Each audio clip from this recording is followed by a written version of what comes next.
Қазақ тілі 12-ші сабақ. Балалар, сабақты бастаудан алдын каналға тіркеліп, лайк басып қояйық.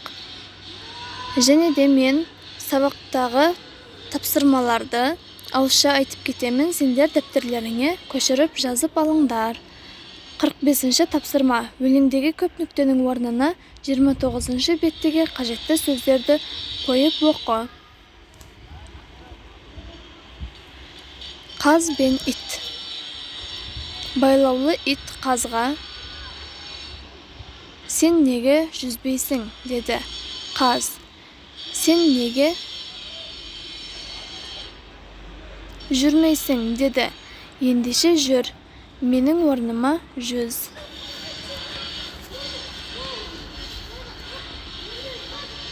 Ит қаздың шынжырлап матады, ал өзі өзенге түсіп жүзді. Күн батады, ит суықтан әбден тоңды. Қаздың мойнына шынжыр әбден қадалды. Бір кезде қаздың даусы шықты. Иттің даусы шықты. Қаздың шынжыр мойнын ит суға малшынып көрді сыйды. Содан бері итті көрсе қаз қашады, қазды көрсе ит қашады.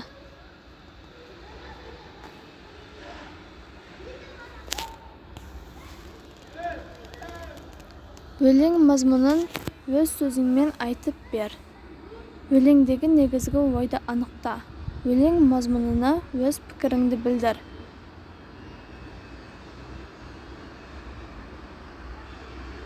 Бұл жерде өлеңнің мазмұны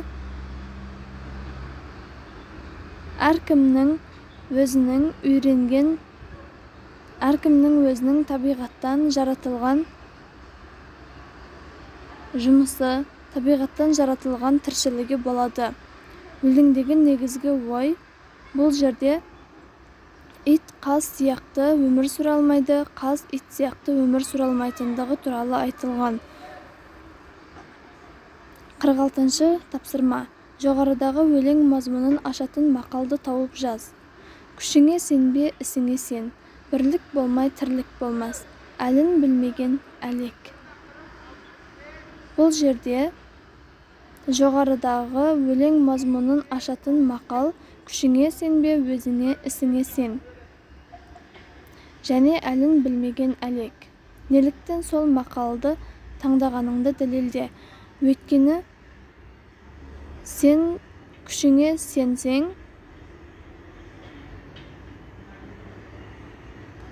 оны ісіңмен дәлелдей алмай қалуың мүмкін.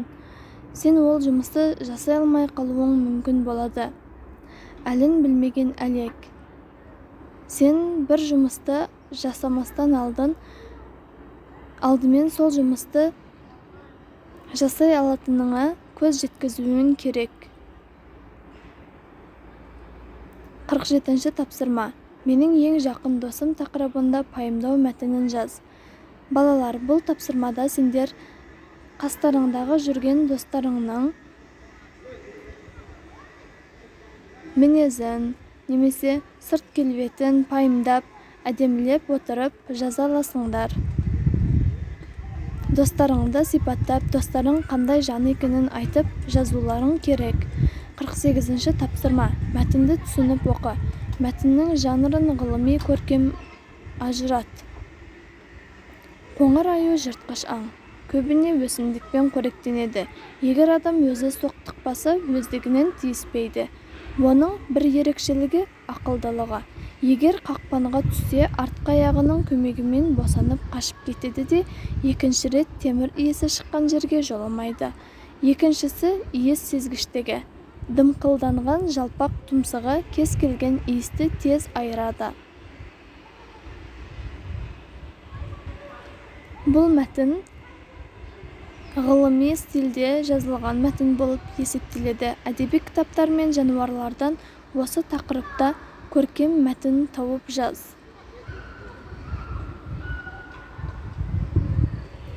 Сонымен балалар, бүгінгі біздің сабағымыз аяқталды. егер осы тақырыптан түсінбей қалған жерлерің болса комментарийға жазып сұрауларыңа болады.